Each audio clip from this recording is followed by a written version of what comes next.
Page 93, Alouette. At the top of the page, introducing a new musical term for you to know from now on, forever and ever and ever. A DS all fine. It's similar to DC all fine, but it's a little different. I'll talk about it a little bit later. I want to talk about the piece first. You see, that has to do with a roadmap. Where do you go in? And I do that later. So let's look it over. 4 lines long, except we have that DS, which is going to make it longer than that. Treble and bass clef. No sharps or flats in the key signature when the key is C major. Make sure you can do the C major scale. Yeah, the 1 octave thing. Okay. 4/4 time signature. Lots of eighth notes, and we have dotted rhythms and things going on, I think. So let's take it one hand at a time first to make sure we got each hand working properly. The right hand, when it comes in the second measure, you're here. 5th finger, that puts you in this position. And then 1 and 2 and. 1 and 2 and 3 and 4. And then quarter note. Okay. Second line, dotted rhythm. 1 and 2. 1 and 2 and. And I don't feel like I really need to explain these dotted rhythms more. I've already had some lessons on it. You should be getting it by now. If not, please go back to the lesson where they introduced it and review all that again. 1 and 2. 1 and 2. Rest. All right, let's go down to the last line. The first measure, it's 1 and 2, and then you have 2 beats of rest, and during that time you're going to come way up here to play this G. You should know that's a G. And then 2 beats of rest to come back down. Actually, I want to introduce a little better fingering here. There's nothing wrong with what the book is doing, but again, it's the beginner's fingering, and I want to change it slightly. At the 3rd line down, and the last 2 measures, you're in this position. But the last measure, you got a whole measure rest. I'm suggesting during that time, you come up. So on the last line, instead of 5th finger, use thumb. Here, and then when you go to the next measure, rather than moving, reach out. And you need to be able to reach an octave. That's what this is. G to G, letter to letter, it's an octave. You need to be able to do this, even with little hands. Hopefully you can reach that. And that's what I want you to do. I want you to reach for that. And then when you start playing it here, and then if you want, you can come back down for the last measure. The idea is, I want to be able to do that. I don't want to do, no, I want to do this. And then come down. That's what I'm asking you to try here. Left hand, or you're starting here, so I put you here. 1 and 2. Okay. Second line, C chords. 3rd line, well, you get G7 chord and C chord. And that's about all the left. Last line, you're here. Again, like we did in the right hand, we just reach down. Stay there, because I want thumb coming up. See? So I'm reaching out in both hands here. And then once you come back up for the last measure, you can collapse. Put the hands together. Well, the first line are 1 at a time. Let's go to the second line. You're here. 1 and 2. So on beat 2, both hands are down. And then on the end of 2, it's here. And then on beat 3, it's right hand by itself. Left hand comes up. 1 and 2 and 3. It's a little tricky. We're coordinating the hands here, and it's important that we get this. So it's 1 and 2 and 3.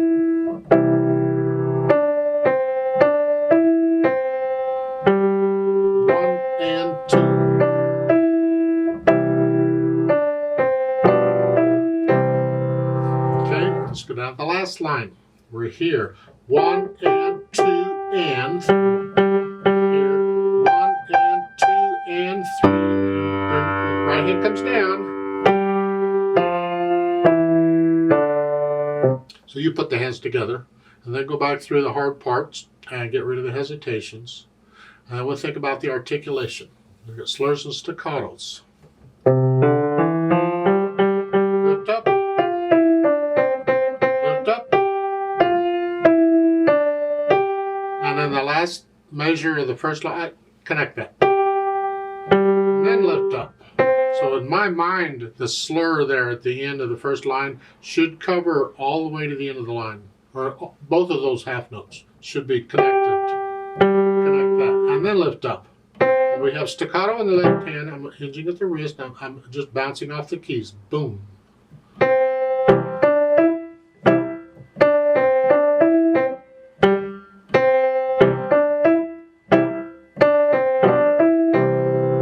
So, last line, just play them. And lift up. So there's like a breath there.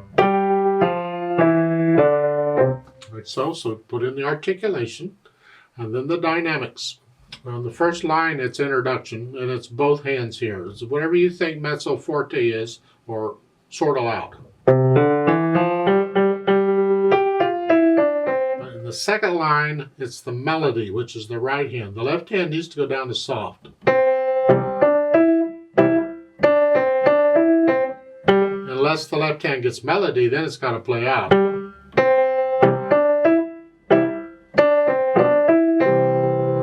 In the last line you go up to loud here, whatever you think. It's just a little louder than you were. Both hands. And then the last measure, I suggest it be the right hand here. Bring the left hand down. Here, not both hands. The melody, in my opinion, is in the right hand here. The left hand might be playing the same note names, but it's an octave lower and it's in harmony, and to me that's background.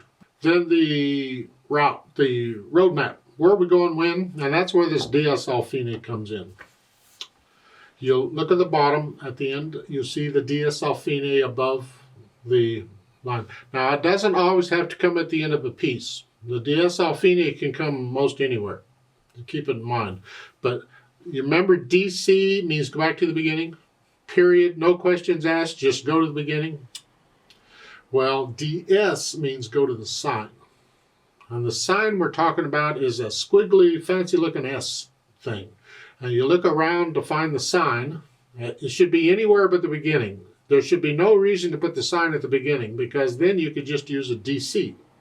So we look around and we see the sign is right above the staves at the beginning of the second line. You see that? So what we do is when we get to the bottom, we go back to the beginning of the second line. And we go there. And continue on to fine. And fine is the end of the first measure on the third line. You also have a thin and thick bar line there. Remember, that's the symbol for end of a piece of music. So you're going to go back and play that part again. All right. Speed-wise, well, how fast can you play these accurately, these eighth notes? They have to be controlled and even. They have to be even and controlled. Don't go faster than that. But allegretto's a fun speed. It's just, you feel it. Somewhere between moderato and allegro, just wherever, I don't know.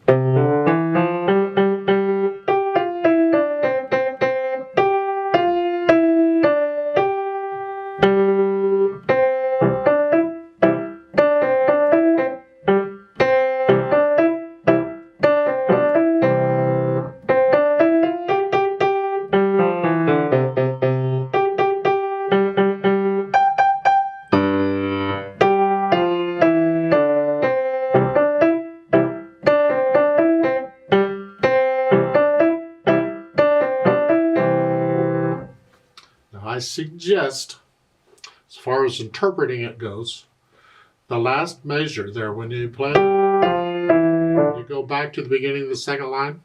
These quarter notes at the end, to me, are a lead in, or they lead into something. And here they lead into the melody. They just lead into it, and when you lead into something, connect it. So when we get to the end, connect it. Don't go. You disconnect. You think, no, it flows into it. So connect it. That's interpretation. Remember the natural accents. 1, 2, 3, 4. 1, 2, 1, 2, 3. 1, 2. See, that left hand's playing on the upbeats or the soft beat. 1.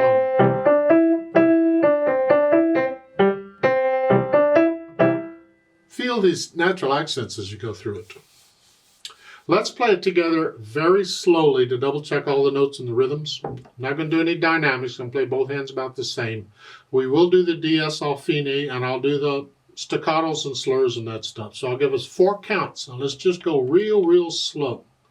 You should be playing the same notes I'm playing at the same time. All we're doing is checking notes and rhythms here. We're not performing it. 1, 2, ready, and go, and 1, and 2.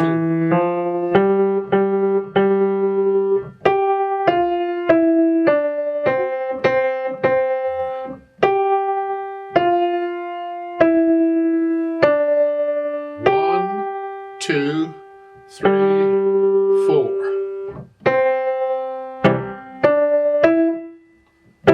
And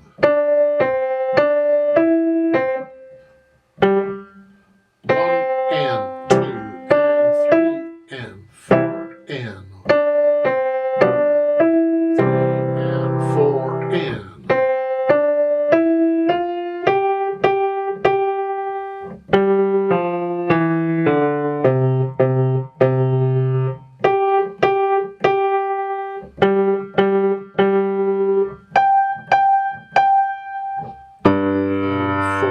and to the second line, 1 and 2.